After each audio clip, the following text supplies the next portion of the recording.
के जो कार्यकारिणी है वो सब मिल करके ये कार्यक्रम ऑर्गेनाइज किया है। इस ऑर्गेनाइज कमेटी को धन्यवाद।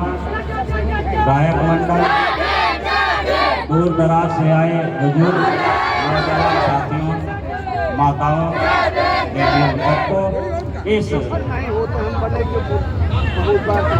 जयंती के उपलक्ष्य में सबको धन्यवाद, आभार प्रकट करता हूँ। अब मैं उस ओर ले चलता हूँ जिस महापुरुष की जयंती में आप इकट्ठा हुए हैं, और उस महापुरुष की जयंती में क्यों इकट्ठा हुए हैं उसको जानना बहुत जरूरी है।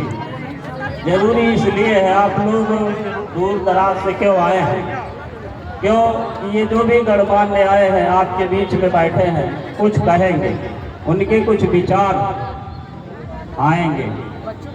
तो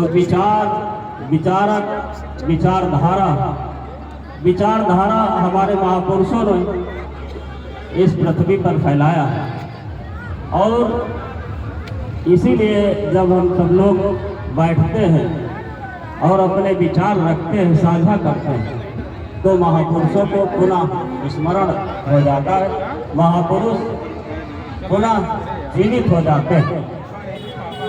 जहाँ तक महान अम्बेडकर के विषय में हम चर्चा करते हैं तो देखते हैं कि यदि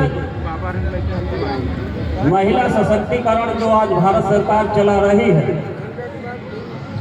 उसको इस भारत की धरती पर महिला सशक्तिकरण को महान अम्बेडकर ने ही जागृत किया।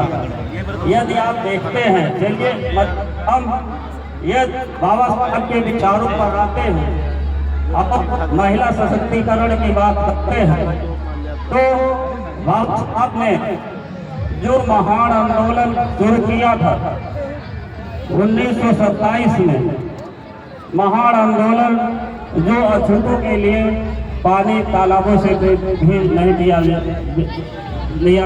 जाता था, उस महान आंदोलन में बाबा साहब के साथ 300 महिलाएं थी। और फिर हम देखते हैं जो बाबा साहब ने काला राम आंदोलन किया था मंदिर प्रवेश के लिए 1930 में, उस आंदोलन में महिलाओं की 500 से ज़्यादा संख्या की भागीदारी थी। और यहाँ इतना ही नहीं, 1942 में बाबा साहब ने जब प्रथम महिला सम्मेलन किया था, तो उसमें उस प्रथम महिला सम्मेलन में बाबा साहब के साथ 5000 महिलाओं की संख्या थी। आज हम इस स्वतंत्र भारत में जब महिला सशक्तिकरण की बात करते हैं या ऐसे आते हैं तो देखते हैं, और इतना ही नहीं, बाबा साहब ने जो 1942 में महिला सम्मेलन किया था, उसमें अनटचेबल वेलफेयर वुमेन ऑर्गेनाइजेशन की बात थी। और आप देखते हैं कि 1955 में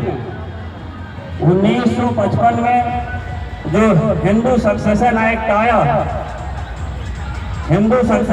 आया, तो वो जब बाबा साहब ने 1951 में हिंदू कोर्ट बिल की बात की थी, और उसमें उन्होंने गृह मंत्री, कानून मंत्री पद से त्यागपत्र भी दिया था। उसके बाद उसी हिंदू कोर्ट बिल के तहत ही 1955 में हिंदू कोर्ट बिल 1956 में आपका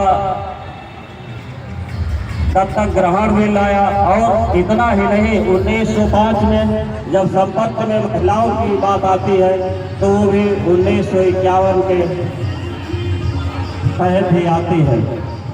वार्ता और भी करनी है, लेकिन मैं यहाँ ये भी बता दूँ, अभी मुझे एक कार्यक्रम अम्बेडकर नगर में ज्वाइन करना है।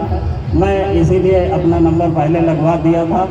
आपके बीच मैं अपने इतना ही विचार रख रहा हूँ, फिर कभी मौका मिलेगा फिर विचारों से साझा होंगे और ग्रोथ होंगे। मैं इन्हीं शब्दों के साथ आप सभी को पुनः जय भीम, जय भारत, नमो बुद्धाय।